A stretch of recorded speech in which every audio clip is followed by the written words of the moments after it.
Baik, Assalamualaikum warahmatullahi wabarakatuh. Perkenalkan, nama saya Edi Suwito dengan NIM 201230278. Baiklah, saya di sini akan menjelaskan tentang teknologi, yaitu dengan judul Perkembangan Teknologi Informasi di Dunia Pendidikan Indonesia.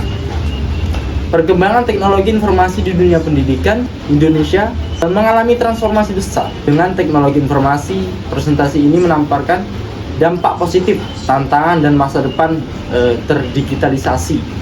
Yang pertama itu dampak positifnya, kita ambil dampak positifnya. Jadi dampak positif dari teknologi yang ada di Indonesia ini, teknologi informasi telah membuka pintu bagi berbagai kemajuan dalam pendidikan di Indonesia.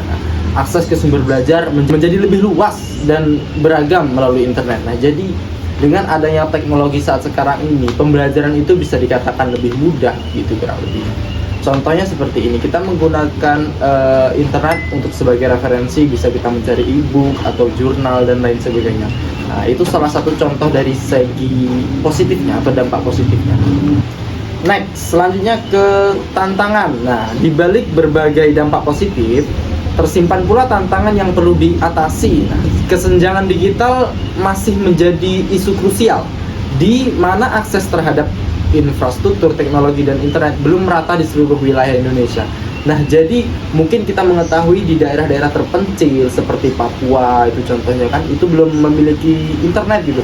Jadi mungkin mereka bisa dikatakan kesenjangan gitu karena ketinggalan dari teknologi gitu kan. Selanjutnya itu kita mengenai sejarah. Nah, sejarah dan evolusi teknologi dalam pendidikan. Nah, pada tahun 1980 komputer pertama hadir di sekolah Indonesia. Nah, jadi pertama kali hadir komputer di sekolah Indonesia itu pada tahun 1980. Kemudian dilanjutkan 1990-an, internet dan jaringan mulai dimanfaatkan luas itu. Jadi dari 1980 itu baru lahirnya namanya teknologi seperti komputer. Kemudian lanjut di tahun 1990 itu menyebar luas. Nah, kemudian di tahun 2000-an e-learning dan platform pembelajaran online berkembang. Nah, selanjutnya di tahun 2010-an itu adopsi perangkat mobile dan aplikasi pendidikan meningkat secara pesat. Selanjutnya itu manfaat teknologi informasi bagi siswa dan guru. Yang pertama, akses informasi luas dan cepat. Nah, melalui teknologi atau misalnya seperti WA itu kan informasi itu menyebar dengan pesat dan cepat.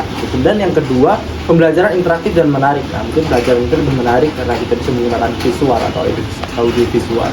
Kemudian yang ketiga, pengembangan keterampilan digital guru. Selanjutnya, efisiensi administrasi sekolah, dan yang terakhir, peningkatan kolaborasi dengan siswa. Nah, jadi manfaatnya ada beberapa poin yang kita pin lah ibaratnya itu di poin terakhir, peningkatan kolaborasi dengan siswa. Nah, jadi bisa bagaimana caranya guru bisa berkolaborasi dengan siswa menggunakan teknologi. Nah, misalnya ini, kecerdasan buatan atau AI dalam personalisasi. AI memiliki potensi besar untuk mentransformasi pendidikan menjadi pengalaman yang lebih personal dan adaptif bagi setiap siswa. Nah, contohnya, sistem pembelajaran adaptif, platform seperti Alex atau Assessment and Learning in Knowledge Space menggunakan AI untuk menganalisis pemahaman siswa secara individual. Nah, jadi mungkin kita menggunakan AI itu sedikit membantu, akan tetapi juga memiliki banyak dampak negatifnya, kurang lebihnya begitu. Oke, jadi kesimpulannya, teknologi bukan sekedar alat, tetapi jembatan menuju masa depan pendidikan yang lebih inklusif, kreatif, dan bermakna. Mari kita tidak hanya mengikuti perkembangan, tapi menjadi bagian dari perubahan. Karena masa depan pendidikan Indonesia ada di tangan kita semua. Terima kasih telah menyaksikan. Sampai jumpa di era pembelajaran yang lebih cerdas. Dan Assalamualaikum warahmatullahi wabarakatuh.